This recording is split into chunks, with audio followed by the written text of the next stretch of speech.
Isekai Bad.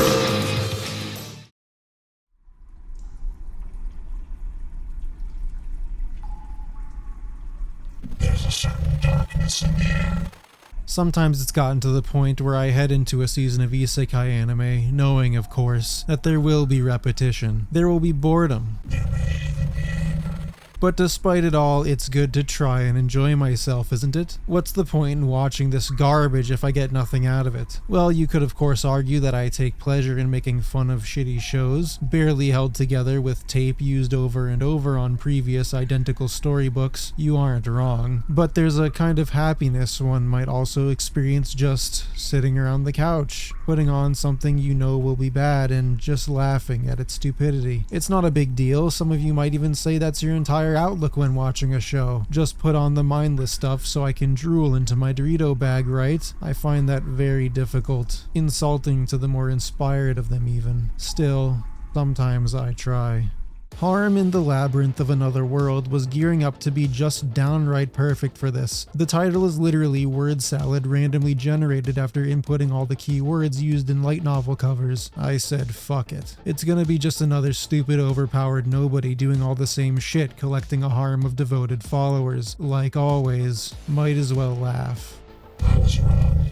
I can never let my guard down. My expectations will always be undermined. Things can always get worse. Michio Kaga is teleported to another world by a game or something. I can't remember if it actually showed this by now or not. He finds himself inside of a horse stable belonging to a small village. He picks up his sword and inadvertently thieves somebody's sandals before the town is promptly attacked by bandits. Michio eventually gets his act together and starts seriously murdering these guys, like impressively slaughtering them. The violent sociopath in me was happily surprised to see an anime reveal such graphic deaths. Unfortunately, anime doesn't seem to know when it has a good thing going and feels that if some depravity is present, might as well bet the house while we're at it. So after the town thanks him, he finally realizes that he's not actually in a game and just killed a bunch of people. Oh, and also that he can probably never go home again. He thinks about that too. Then when he's looking over the loot he helped the town plunder from the bandits, it occurs to him that the best armor he saw on the bandit leader is not there, revealing that there's a bastard among them taking shit that don't belong to him. The mayor asks Michio if he believes the burglar should be punished or pardoned for his small transgression, and Michio's like, fuck him, he needs to learn. So the family sells him into slavery. Michio, a bit shaken that this is how it works around here, nevertheless carries on without much concern. He's brought to a bigger town where he can get paid for the bounties he'll be collecting, and he basically gets to personally sell the slave to a trader named Allan. I'm starting to feel attacked. With no idea where to go from this point, slave master Allan invites him back inside to inquire about Michio's interest in buying his own slave. Oh, hang on, I forgot to mention something. It's not all that important, it's just that the original title of the light novel is often translated as Slave Harem in the Labyrinth of Another World. Not a big deal, they just dropped that first insignificant word. I wonder why. Anyway, for 8 minutes straight, Michio is told in excruciating detail about how he can just buy this big-titty dog maid girl because Allan's company is actually specializing in sex slavery. Allan explains that there's basically no way in hell a slave could ever get away with trying to leave or betraying their master, so the dog maid would have to be obedient without fail. It's also made a point that as a beast subhuman, she'd be good at fighting on his team, but far more importantly, it's expressly mentioned that she's 16, highly sought after, a virgin, cannot reproduce with humans, and has, by the slave master's own account, consented to sex with her owner. So like it's okay because the person you own and have total control over said it's fine if you fuck them, no fear involved or anything. Michio thinks to himself that if he doesn't purchase her, somebody else will, and they'll definitely be fat, smelly, and abusive. So if you really think about it, he's basically a hero for buying underage sex slaves. I mean, it's how the world works here, might as well just go with it, right? He'd be morally wrong to not participate in human trafficking. Oh, don't worry though. He probably grants them freedom or something and they still stay with him as sex slaves. Anyway, because otherwise they'd likely just get sold into slavery again, or I mean actually it's because they like him and not because they don't have a choice. Later installments, from what I understand, involve him buying more sex slaves. No men, of course, nobody cares about those being slaves, even though he's totally just buying slaves because he's the better guy in the equation. So that's it, that's the whole story. It's for people who fantasize about sex slaves. And I'm not kink shaming here, I can get into some switching personally, but the implications of an entire story about it are grotesque the moment you take your hand off your cock. That, or it's targeted towards people too pathetic to just like go meet a girl girl and they think their only option would be to buy one. I'm a nice guy. Why won't women give me a chance? If I just buy one, she'll have to see how nice I am. I just wanted to have a nice night watching stupid anime and it just had to be the one about purchasing women. What can I say? I tend to like my wife who's happy and empowered. It's disturbing that this is what I had to sit through to make this video. To add insult to injury, it angers me that there's finally a Japanese artist out there acknowledging the value of a fat round ass, and this is the final product. We don't get a lot of anime artists who like some squish outside of breasts. Is it so much to ask for a show featuring it that it isn't totally fucked up?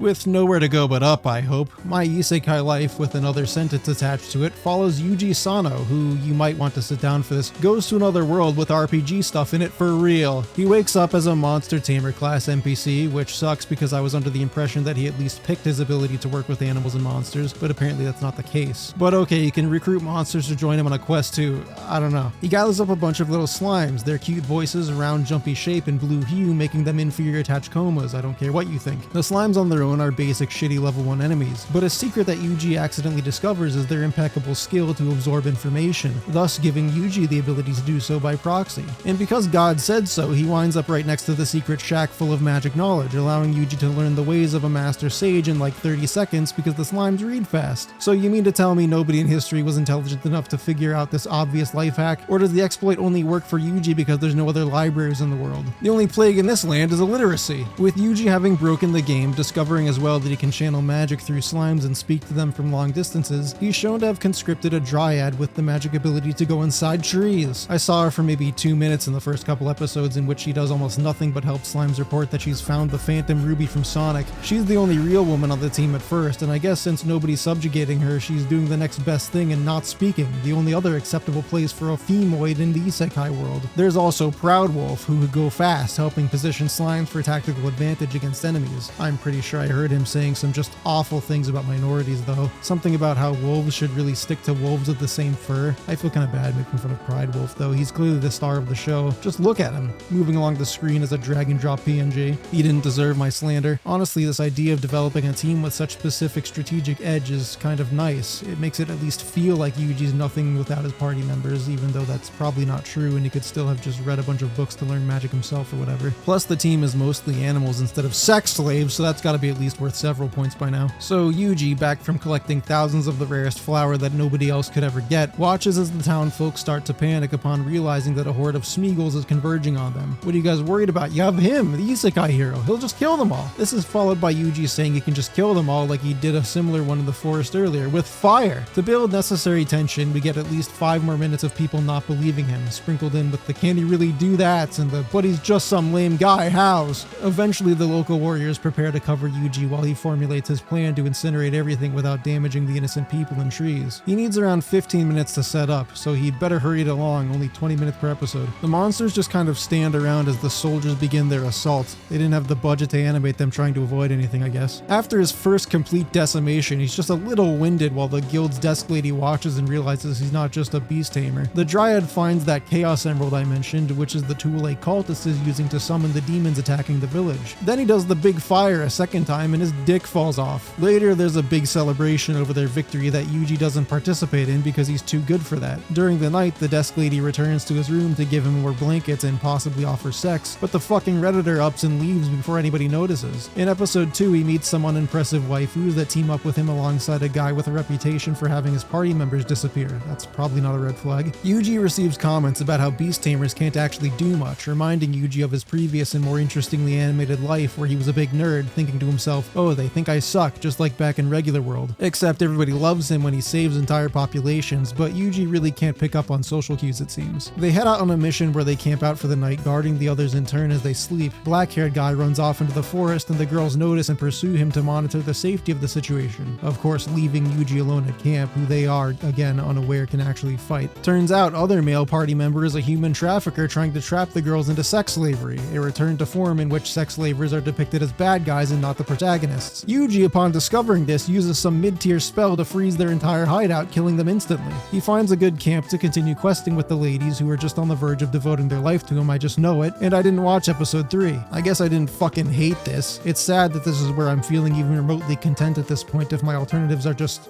Wow. While this show has a cute premise in utilizing a team of monsters for its battles, if you strip that away, you're immediately left with the same bullshit isekai stuff. Overpowered protagonist, looks like Kirito, women and everybody else likes him, although he doesn't seem to care too much about that point. We can 100% do worse for isekai, and I'm willing to compliment its one good idea, but not much else. 異世界転生って知ってるか? Only a couple of times. Tell me more. One of the more popular isekai this season is Black Summoner, a show about a man who willingly gives up his normal life to meet the goddess of reincarnation and start over as Kelvin, having no memory of his past life, almost entirely invalidating the goal of an isekai. Kelvin is granted all kinds of skill points, primarily in beast taming. What the fuck is this? Do they do this on purpose? I just watched this one. The goddess of reincarnation, Milfina, appears as a guide, explaining to Melvin that he also professed his love for her in his previous personage, leading to her decision to leave her employees in charge of life and death while she takes a vacation and swears servitude to Kelvin, starting the harem before the premise even gets rolling. So overwhelmed with all this new stimuli is Kelvin that he runs from this spot in town to maybe 10 yards away over here. His technical title would be Summoner in lieu of Monster Tamer, but when he registers at the mission guild that every fucking show has, he's informed by Melfina that summoners are really rare and he should probably put something else down to not catch the eye of the government. Kelvin's told he can only take on shitty D-tier jobs because he's a noob, and he proceeds to seek out some blue slimes to test his summoning ability. We're serious right now, aren't we? The amorphous blobby begins to kick the shit out of him, a welcomed brief reprieve from the isekai hero triumphing over all without breaking a sweat. He needs the slime to consent to a lifetime of servitude in order for the summoning spell to work. You can only enslave monsters that want to be slaves, but slimes have no central nervous system and understand only the language of combat. Kelvin scrapes by, landing one decent blow on the slime and attaining his first primary party member, Clotho. Face now included, to my dismay. It would have been far funnier if he was always just a featureless blob. With Clotho agreeing to cannibalize his own people, their job is done and they return to town with money. Here Kelvin comes across, oh, you've got to be fucking kidding me. He then locks eyes with a half-elf girl in a cage, thinks real hard about it for a second, and fucking walks away. Just a little smirk, oh, this quirky world and its human trafficking. Who is this guy, the Lightbringer? Walking away from the crimes against humanity he's witnessing. The salesman even goes on to explain that she's on sale. She's a great deal. Really, anybody with some money could just buy her right now. Frankly, if somebody asked, I'd give her away for free. The man goes to a fancy inn and eats a bunch of chicky nuggies while he narrates to himself about how his big adventure in another world has just begun. The camera literally panning back to the left behind elf slave crying alone and cold in the dark. I'm having such a great time on my adventure. Show plays several shots of women being oppressed, lady tied up like Christ in a dungeon where demons are eating human remains. What is even happening? Episode 2 does a little time skip, showing Kelvin at a respectable rank now with some weird adornments. Trying to hurry along here, this blonde douche is a high-ranking job doer, but really he's a criminal that kills noobs because he's an asshole noble from some other place that gets off on it, and also for grinding experience. Blonde man tries to lure Smelvin somewhere to fuck him up, but Kelvin's onto him because he's labeled murderer, not ominous. And instead, Kelvin says, let's race to kill the demon knight thing. When the bad guys show up to the location, Kelvin already killed basically everything there, and he proceeds to trap the big guy in mud to death. Now it's revealed that Clotho has evolved to Super Clothomon, the legendary shirt devourer, and he eats this rogue guy. By the way, this is just Pokemon. Beat monster up, catch it, evolve it. I'm not stupid, I know what's happening. With the bullies thoroughly fucked, Kelvin goes on to PS2 fight Gerard the Dark Knight, his next big crewmate, and surprisingly not a girl underneath the armor. He's actually an old guy, now a ghost, with a whole ass backstory shown to us mid-fight about his entire family and kingdom being killed by a curse leading to his grudge against the non-slave elf who brought it upon him. Gerard consents to servitude under Belvin, his new king, with the promise that he'll get his revenge one day. I'm about to talk about episode 3 to wrap up, so skip ahead if you don't want to hear about it. Something about a local government guy noticing he's a summoner and enlisting Kelvin to help protect the town in exchange for his freedom to rise to the top without interference from bigger government branches. More pressing, however, is that after what I can only assume has been weeks at this point, Kelvin returns to buy the slave. She hasn't been purchased despite her mind-boggling discount because everyone she touches bursts into flames, making her a shitty sex slave. Notably, Kelvin is excited that she is untouched, which definitely only refers to her skill points for his RPG questing and nothing else. Kelvin fucks off again before returning with some magic, used by waving his hand above her head for 3 seconds, that will instantly break her curse that nobody has ever been able to figure out prior. Now she's devoted to him eternally for freeing her from a lifetime of agonizing isolation with a snap of his foreskin. Melfina randomly agrees to share Kelvin's fat cock with the newly purchased slave, Ethel. That's her name, by the way, Ethel. The innkeeper lady insists that Ethel gets some new clothes before they eat together, Kelvin becoming noticeably impatient about his chicken nuggets again. This keeps up, I gotta eat my slave, I can do that, that's allowed! I can't believe I'm starting to miss when the harems were formed by conquering lesser female warriors in battle and shit. Now it's just buy them, they're objects. Suddenly the slave owner is the good guy. When did this become the trend? Why am I 3 shows into this video and they've all featured slavery, 2 of them with the main character partaking? Some pretty enlightening comments on Ethel's Anime Planet page though. She's so cool. How lovely and sweet. I love this anime mainly because of her. Even though I'm black, this character is so bad I want her to go back to being a slave. What the fuck? Anyway, show's dumb. I'm flabbergasted that it's literally just the 2 previous shows sewed together, plus all isekai tropes ever. But man, that scene of him just walking away and having a nice meal after seeing the slave trade knowing he had money, I couldn't be that funny in a million years. Jaryu Revandia doesn't need 1 million years, however, to become the biggest bad guy around. It took only around 5,000 years. Unfortunately for him, it wasn't on purpose. The great evil dragon is actually just an old lizard that wants to sit around and eat vegetables all day, but somehow word got around among the locals that he's a commander under the mighty Demon Lord's army, and thus requires human sacrifice to stave off his constant urge to level every construct within a 500-mile radius. So they send Reiko off to be eaten, something she's apparently just downright giddy about because nary an advance of hers is demoralized by Jaryu's adamant rejections. Then our herbivorous dragon of 5,000 years getting unfairly villainized, that's the name of the show by the way, comes up with a plan to be left alone. He tells Reiko that he's already eaten her soul and that she can basically fuck off now because he's just stuffed. Reiko assumes this to mean that she is now his eternal disciple, bound to his soul by lacking her own. And again, she really leans into this. No matter what this guy does, she's there to escalate things to extreme levels of violence. He tries to drop her off back in town while he puts on the facade of a warlord so not to be trifled with. This probably didn't help with the whole villain label, but in doing so, Reiko takes it upon herself to threaten the lives of those trying to protect her. It's also revealed that the magic ability she unknowingly possesses, believing it's derived from the dragon's power, it's not, is so unbelievably powerful, she turns out to be the shitty anime protagonist this whole time. Watching as she wipes out monsters with increasingly complex, flashy, and cataclysmic attacks, while her supposed master secretly looks on in terror, I can't help but recall Mob Psycho 100 where Dragon is Reagan putting on airs, although with less ulterior motives. And of course Reiko is Mob, the small child with a seemingly endless well of potential and no real clue they own it. Season 3 right around the corner though, pretty cool, right? At this point, Jaryu just wants to ensure Reiko has a safe place to stay the fuck away from him while minimizing her chances of ending all life on Earth as we know it in his name. Reiko has other ideas, or believes Jaryu does regardless of what comes out of his mouth, and they mostly appear in the shape of overthrowing the Demon Lord and carrying out the aforementioned humanity erasure. Jaryu convinces Reiko to stop literally flying him directly toward Demon Lord's front door, and instead start seeking an army some other place first. So they're off to the locale of Paleo Donor, where some pretty sick skeleton spider birds are rampaging. Here, Jaryu gets Reiko to again kill everything in sight that isn't human or human affiliated, saving the city. Some red-haired woman is important here, but that's as far as I'm going with this one. Obligatory not an isekai but medieval setting, so close enough, but all in all, it's funnier than I expected. The light novel title doesn't actually tell you that the dragon has an overpowered, sadistic little girl following him around at all costs and regularly pulling him into conflicts he wants nothing to do with. There's always something funny about a dynamic involving an unwilling party soiling their pants, or lack thereof, while another party jaunts about unaware of the overwhelming stress they're causing. Plus, Reiko being an orphan adds a bit of that familiar father-daughter flair, except dad's a dragon who wasn't seeking to adopt. Still, it's clear over time he's grown to care about her, something he's seemingly never experienced, preferring a life of isolation and indolence up until now. And when Reiko isn't being a weapon of mass destruction, she also shows that attachment to somebody that she has likely longed for her entire life, seeing as most people in town didn't take too much issue with throwing her out as a sacrifice, except for this kid who Reiko entirely misinterprets as a dickwad trying to push her out of town as well, despite that being the opposite of true.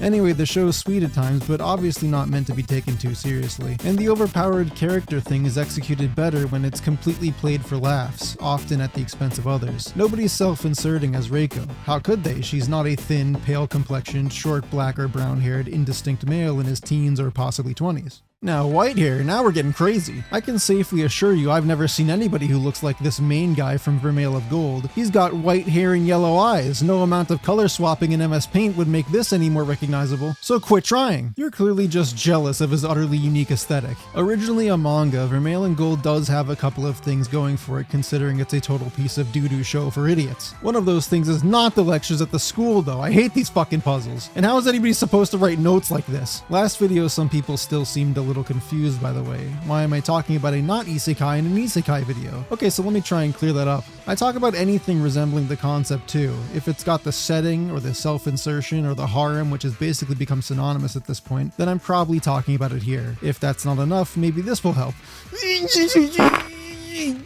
That's me shitting next to the microphone. I hope you can hear it. Anyway, main guy's named Alto Goldfilled because he's full of gold, but really he's full of the most extravagant and potent mana anybody could ever imagine. It's so powerful, in fact, that almost nobody would be able to handle his superiority without dying a horrible death. And anybody that could would just have to be devoted to him forever because he'd certainly be the only one around that could satisfy their insatiable thirst for mana. Mana, by the way, is heavily implied, if not outright stated, to be found in his body fluids. Read as spit for the sake of this show's ability to be broadcast on television, but for the more well-read of us, those who have passed a language class or two, it means penis juice. And anybody who I watch this with automatically yelling out the word cum during any of the many scenes using this innuendo is not breaking any news to anybody. I, personally, cannot believe anybody solved the riddle. Anyway, Cumboy over here needs to summon a fucking beetle or something to prove he can pass Magic Academy, because anybody worth certifying in the art of wizardry can conjure up a familiar or two, like a rabbit. That'll help fight Voldemort. Alto can't do this, however, because he fucking sucks. But supposedly it's because all interdimensional beings fear his overbearing load. That is until he summons Vermeil, a demon, probably a succubus based on her approach to things, who would normally kill those undeserving of her presence and foolish enough to try anything longer with her than a kiss of death. With Alto, however, she instead puts on Alto's sister's clothing that he accidentally packed, easy to mistake, it looks just like his clothes, and somewhat purposefully agrees to be contracted as his familiar, partially because of the strong mana, but also because he's a meek Shota that she can sexually harass. Oh, and she was trapped in a book or something. Although this initiating a mystic contract business seems risky if you don't know the full conditions, if Alto asks her to kill herself after her proposition, does she just do that?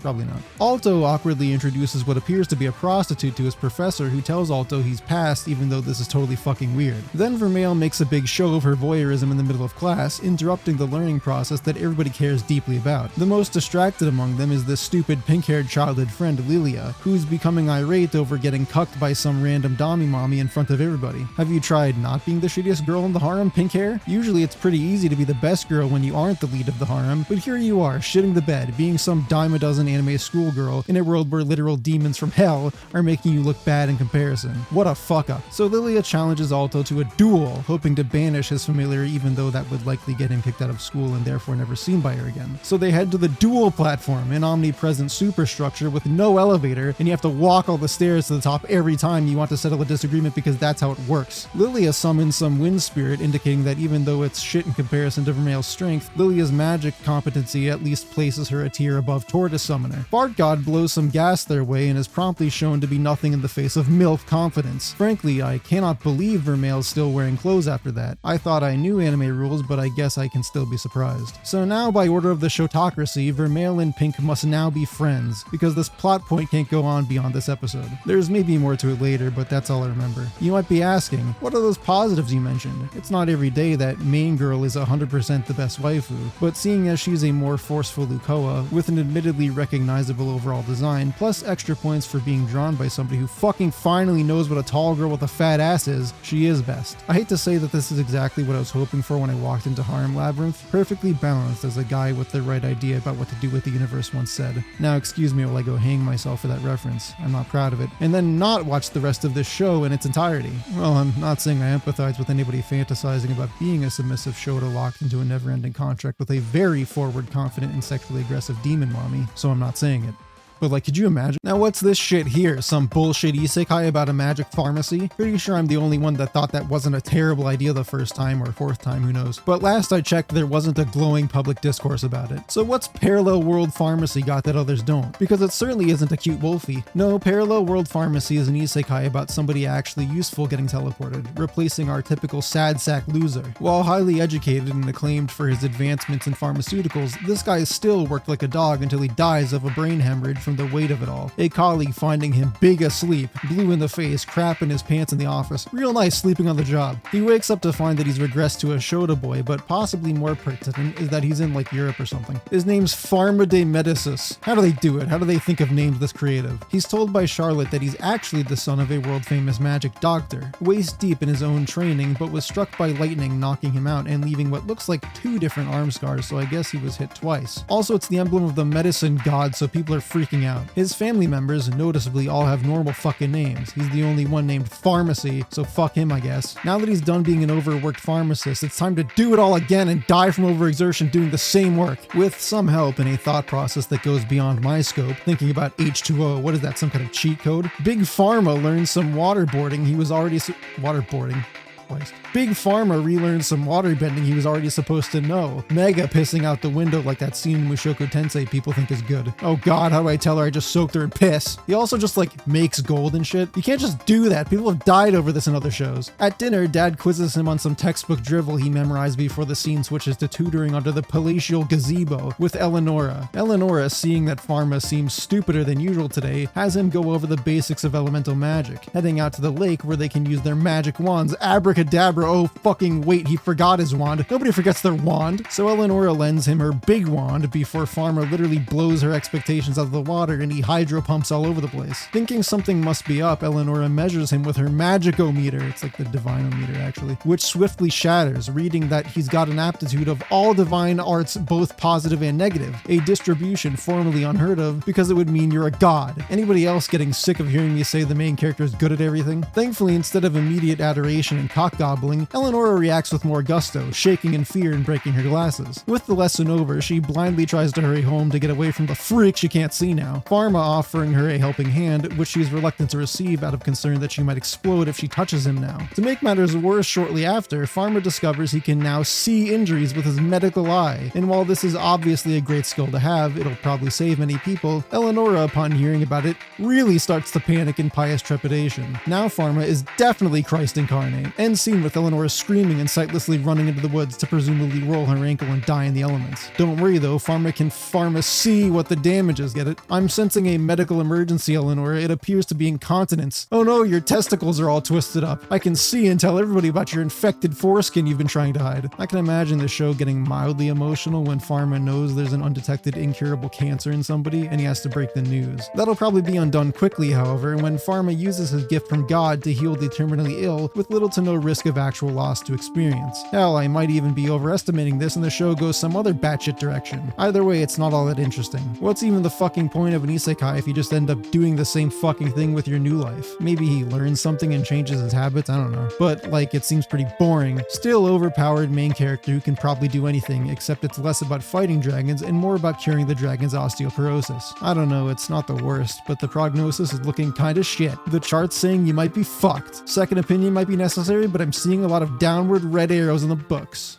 Uncle from Another World. Now there's a title. That really piques the interest there. You're telling me that this guy's uncle is from another world? I don't know where I'm going with that, but Takafumi's uncle just woke up from a coma after 20 years of being a vegetable with no remaining support from the family outside of Takafumi. Takafumi, on an emotional roller coaster himself, now has to deal with listening to this old guy he barely knows ramble psychotically about how he was in an isekai while he was out. Right as Takafumi's about to let loose how he feels, Uncle, that's all he goes by, I think Uncle, proves his story to be true by adapting his powerful wind magic to the modern world and lifting some shit up before Takafumi's very eyes. Snapped right back into the narrative, Takafumi's like, holy shit, tell me, you were really in an isekai anime for real, tell me how much you got laid, 100 times, right? 1,000? Uncle doesn't really care about that horse hockey. Tell Uncle about the console war, Sega won, right? Yeah, Sega's kind of a big deal. He's a bit fixated, it seems. And he's just devastated to find that the Blue Blur's parent company has checked out of console development completely. But not all is lost. Takafumi realizes how easy it would be to to game the system and make YouTube ad revenue off his uncle's showy magic trick performance. And thus begins Uncle's new life again in the real world. Under Takafumi's guidance, Uncle learns of the new age of technology and ways to exploit his superpowers to make it all even easier, such as saving on delivery costs for a brand new used flip phone from a decade or two ago he bought on Rakuten or somewhere, by flying like Superman to pick it up. Intermittently, we learn tidbits about Uncle's now past life, his many adventures alongside women who all acted in ways resemblant of typical anime girls. Uncle too dense to ever notice and fucking up socially in just about every way possible. To amazing effect, I might add. Takafumi shitting a brick over just how many missed opportunities and misfortunes his uncle often ignorantly endures while roaming what would be a dream world for so many other loners. Yes, indeed, it's blatantly shown that the people of this other world saw Uncle as not a man much of the time, but instead a hideous monster, prone to rape and pillage should they not slay him on sight, despite none of that being factual. For example, Uncle saves this woman and her kids, but the absolute despair the mother feels upon seeing his horrible ugliness results in her kissing her children goodbye and willingly sacrificing herself to him because surely he's going to enslave her. What else could somebody so terrifyingly repulsive want? Another phenomenal memory, Uncle unwittingly catches the eye of a powerful and self-secluded ice princess when he effortlessly defeats an otherwise unkillable foe. Not only does he miss an opportunity to impress her once, he does it again when she seeks his advice on strength, wondering if she should open her heart to others after so many years of isolation. To which Uncle says, "Nah, you're good. Being a hermit is totally fine, I should know," rejecting her and emotionally punishing her for her vulnerability, sure to exponentially decrease her chances of ever trying to let people in again. Tragic,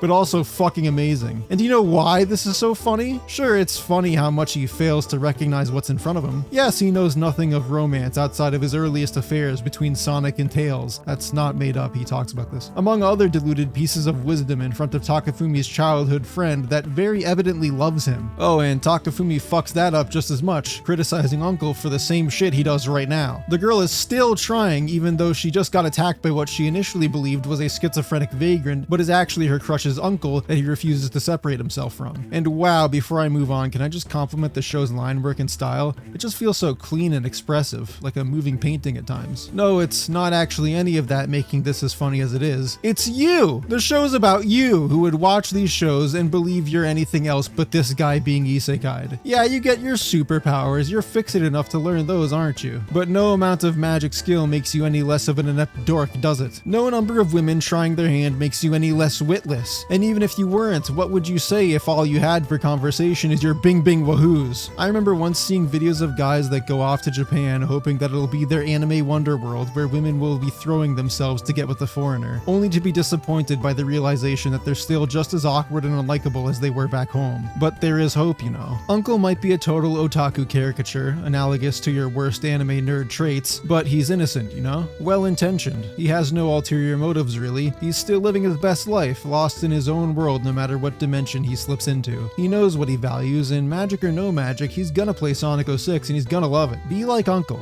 Don't be corrupted by a fantasy that can't exist. Just be yourself. It worked out for him sometimes. Make the most of what's present and don't expect to just get things with zero effort. What I'm saying is go out and talk to somebody at a bar or something. Maybe you'll learn how to talk to the elf girl when you do inevitably get run over and sent to Middle-earth. I'll be waiting here alone in my dimly lit closet looking up Rouge the Bat Sonic Heroes close-up screenshots 4K. Now go away.